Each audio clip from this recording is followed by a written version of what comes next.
কলকাতায় বৃষ্টি, সকালে কালো মেঘে ঢাকে কলকাতার আকাশ। বজ্রবিদ্যুৎ সহ শিলা বৃষ্টির সঙ্গে দমকা ঝোড়ো হওয়ার পূর্বাভাস দক্ষিণবঙ্গ জুড়েই। সব জেলাতে 40 থেকে 50 কিলোমিটার বেগে বইতে পারে দমকা ঝোড়ো হাওয়া। সকাল থেকেই দক্ষিণবঙ্গ জুড়ে ঝড় বৃষ্টি। পুরুলিয়ায় বৃষ্টিতে ব্যাহত জনজীবন। টানা বৃষ্টিতে এক ধাক্কায় অনেকটাই নামল তাপমাত্রা। জেলার সর্বনিম্ন তাপমাত্রা 19 ডিগ্রি সেলসিয়াস। কালনায় মাঝারি বৃষ্টির সঙ্গে ঝোড়ো হাওয়া, শুনশান রাস্তাঘাট। বৃষ্টিতে ভিজল ডেবরা সহ পার্শ্ববর্তী এলাকা। বৃষ্টিতে ভিজল খড়গপুর, পটাশপুর সহ একাধিক এলাকা। গরমেও বাঁকুড়ায় শীতের আমেজ। লাগাতার বৃষ্টিতে কমল তাপমাত্রা। দুদিনে এক ধাক্কায় পারদ নামল 25 ডিগ্রিতে। বৃষ্টি আটকাতে ছাতা, রেনকোটের সঙ্গে শীতের পোশাক পরে রাস্তায় মানুষ। দক্ষিণের পাশাপাশি বৃষ্টি দুর্ভোগ উত্তরবঙ্গেও। সকাল থেকেই শিলিগুড়িতে ভারী বৃষ্টি। বৃষ্টিতে ভিজল জলপাইগুড়ির মাটিয়ালি, চালসা, মালবাজার সহ ডুয়ার্সের বিস্তীর্ণ এলাকা। ঝড় বৃষ্টির পূর্বাভাস মালদা, দক্ষিণ দিনাজপুর, আলিপুরদুয়ার, কালিম্পংয়ে। একসময়ের উত্তাপ স্তিমিত। রাজনীতির উলাটপুরাণ বীরভূমের বগটুইয়ে। বিজেপি নেতারা প্রতিশ্রুতি রাখেননি। শুভেন্দুর বিরুদ্ধে ক্ষোভ নিহতের পরিবারে। 2023-এ স্মারক বানিয়ে শ্রদ্ধা শুভেন্দুর। এবার রামপুরহাটে গেলেও বগটুইতে নেই শুভেন্দু। নিহতদের স্মরণে শ্রদ্ধার্ঘ্য তৃণমূলের। 2022-এ বগটুইয়ে 10 জনকে পুড়িয়ে খুন। বিজেপি মৃতদেহের রাজনীতি করে না, মন্তব্য শ্রমিকের। বিজেপি কোনো মৃতদেহের রাজনীতি করে। বগটুইয়ে যে ঘটনা ঘটেছিল সেটা হৃদয় বিদারক।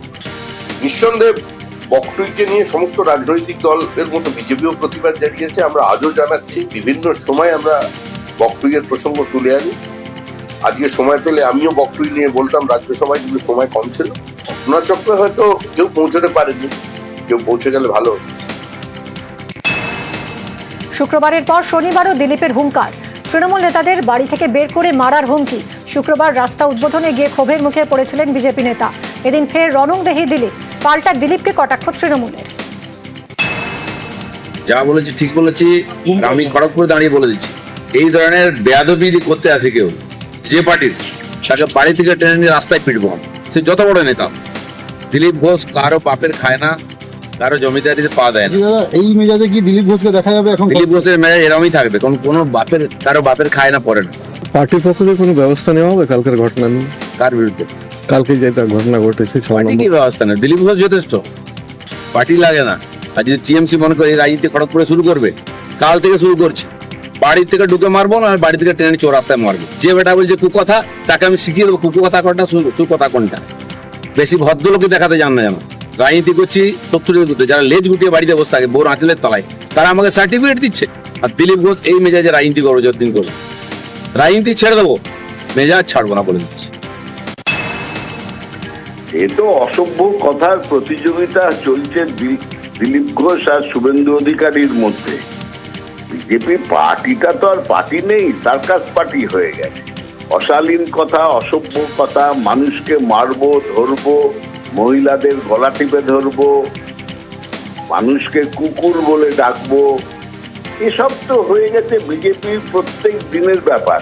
আর এখন দিলীপ ঘোষের ভেসে থাকার ব্যাপার, মিডিয়াকে ডাকতে হবে, টিআরপির প্রতিযোগিতা। রাজ্যে ফের আক্রান্ত পুলিশ। এবার ভাঙড় পোলেরহাট থানা এলাকার নাটা পুকুরে আক্রান্ত কনস্টেবল সুশান্ত মণ্ডল। জমি নিয়ে দুপক্ষের বিবাদ মেটাতে গিয়ে আক্রান্ত পুলিশ। অভিযুক্ত যুবককে ধরতে গেলে পুলিশের গাড়ি ভাঙচুরের হুঁশিয়ারি গ্রামবাসী। ঘটনায় দুজনকে আটক করে জিজ্ঞাসাবাদ শুরু পোলেরহাট থানা। পুলিশের সাথে মারপিট শুরু হয়ে গেল। এই মুহূর্তে পুলিশের সাথে ধস্তাধস্তি। সরকারিভাবে এই রাস্তায় ভিডিও কর সবাই ভিডিও কর।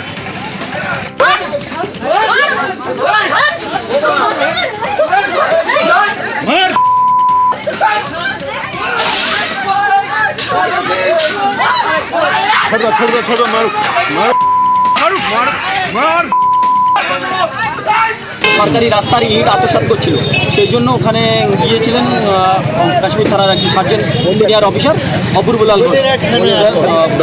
তো ওখান থেকে উনি বলে হাঁটতেন সরি, তো উনি যেই বেরিয়ে এলেন, পাশের বাড়ি যাদের সঙ্গে এই মানে বিবাদটা ছিল তাদের উপর প্রচণ্ডভাবে মানে আক্রমণ করে।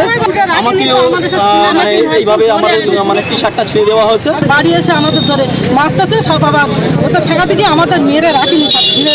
আপনাদের কজনকে কতজনকে মারধর করেছে? আমার 3-4 জন ধরে আমার শাশুড়ি বয়স্ক মানুষ পুলিশকেও কি মারধর করা হয়েছে? পুলিশ যেই চলে আসছে সেই মেরেছে, পুলিশ যেই চলে আসছে। স্থানীয়দের দীর্ঘদিনের দাবি মেনে এগরার হুড়কুচিয়ায় শুরু হলো ব্রিজের কাজ। রাজ্য সরকারের বরাদ্দ 4 কোটি টাকায় তৈরি হচ্ছে ব্রিজ। ব্রিজ তৈরির শিলান্যাস অনুষ্ঠানে উপস্থিত ছিলেন স্থানীয় তৃণমূল বিধায়ক, পঞ্চায়েতের কর্মাধ্যক্ষ, প্রধান সহ অন্যান্যরা। অনুষ্ঠান মঞ্চে দলীয় ব্যানার থাকায় তরজা। এখানে পশ্চিমবঙ্গ সরকার চলছে না তৃণমূল কংগ্রেস চলছে, এটা আমরা মাঝে মাঝে বুঝে উঠতে পারি না। তৃণমূল কংগ্রেস বুঝে গেছে তার পায়ের তলায় মাটিগুলো শেষ হয়ে গেছে, তাই সরকারি প্রকল্পের উদ্বোধন করলেও তারা এখন ভিত্তি স্থাপন করতে পারছেন না। তাই সমস্ত জায়গায় তারা তৃণমূল কংগ্রেসের ব্যানার, তৃণমূল কংগ্রেসের প্রতীক লাগাতে হচ্ছে। এগুলো নোংরামো থেকে চরম নোংরামো।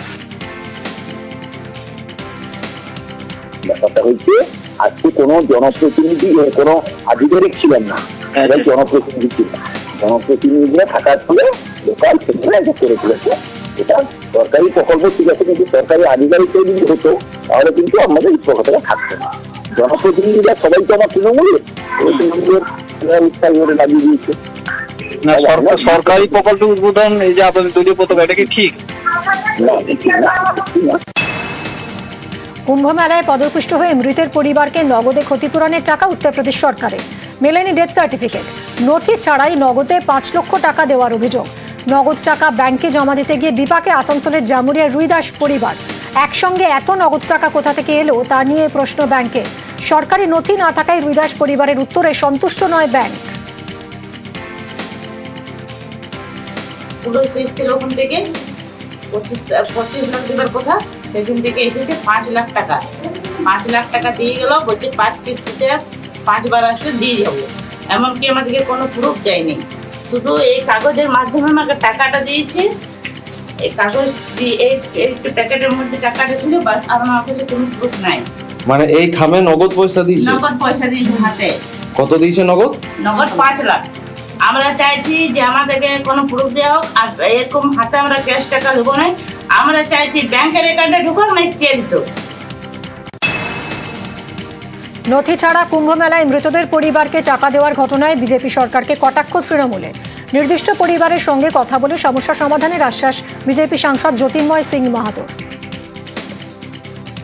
হাইপ তুলে বহু জায়গা থেকে মানুষকে আনা হয়েছে, ব্যবস্থা নেই, পদপিষ্ট, ডেড বডি পাঠিয়ে দেওয়া হয়েছে, পোস্টমর্টেম নেই, ডেথ সার্টিফিকেট নেই। এখন ক্ষতিপূরণের টাকা দেবে বলে ঘোষণা করে সেটা দিতে গিয়ে আর এক বিপত্তি তৈরি হচ্ছে। ফলে এটা গোটাটাই বিজেপি সরকারের অসংখ্য মানুষকে হয়রানি এবং বিপদ, বিশেষ করে মৃতদের পরিবার, তাদেরকে একটা বিপদের মুখে ঠেলে দিল।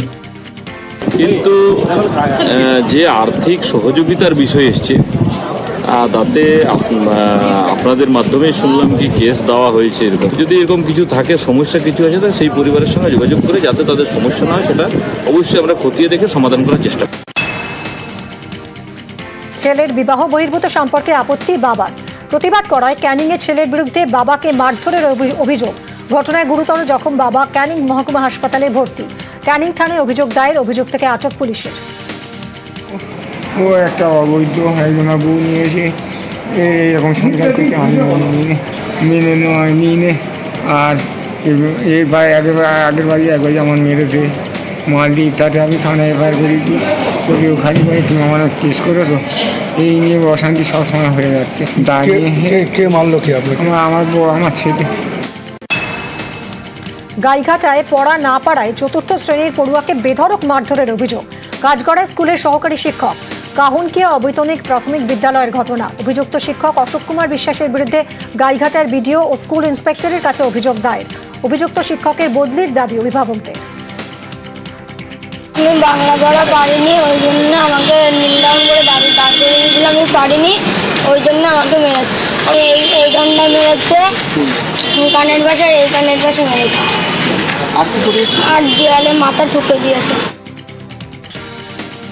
অশোক মাস্টার বলে এক স্যার আমার ছেলের কান পাটে মেরে ফাটিয়ে দিয়েছে। কান ফেটে যে রক্ত পড়েছিল, পড়ার পর সেই জামা বললো যে ওই কল থেকে ধুয়ে নিয়ে আসতে। তারপরে ও বলছে আমি বাড়ি আসবো, তাও আমার ছেলেকে ছাড়েনি। ভয় দেখিয়েছে যে বাড়িতে কারোর হয়তো বললে আরও মারধর দেবে। ঘটনাটা ঘটে 18 তারিখে। অশোক কুমার বিশ্বাস আমাদের সহশিক্ষক, তিনি একটা বাচ্চাকে মারেন। আমি তখন স্কুলে ছিলাম না, পরে এসে ক্লাস নিয়েছি, বাচ্চারাও আমাকে কেউ বলেনি বা তো শিক্ষকও আমাকে কিছু বলেনি। জানার পর আমি আমার ঊর্ধ্বতন কর্তৃপক্ষকে জানিয়েছি, আমার এসআইকে জানিয়েছি। তিনি কি স্কুলে আসছেন? না, স্কুলে কদিন আসেন, আমাকে কোনো লিখিত কাগজ দেননি। উনি ফোন করে বলেছেন আমি অসুস্থ। দেখছি বাচ্চাকে মারধর করেছে, আমার কাছে এখনো কমপ্লেন এসছে, জাস্ট দেখছি যদি ওনারা এফআইআর করতে চান এফআইআর করে দেবেন। এইভাবে তো এখন তো বাচ্চাদের মারার নিয়ম নেই। ঠিক আছে স্যার, বাচ্চার বাবাকে বলেছি, গার্জিয়ানকে বলেছি, যদি উনি এফআইআর করতে চান এফআইআর করে দেবেন, থানাতে ফরওয়ার্ড করে দিচ্ছি কমপ্লেন। ইসলামপুরে 4 বছরের শিশু কন্যাকে যৌন হেনস্থার অভিযোগ। অসুস্থ শিশু সরকারি হাসপাতালে চিকিৎসাধীন। বাড়ি ফাঁকা থাকার সুযোগে প্রতিবেশী নাবালকের বিরুদ্ধে যৌন হেনস্থার অভিযোগ।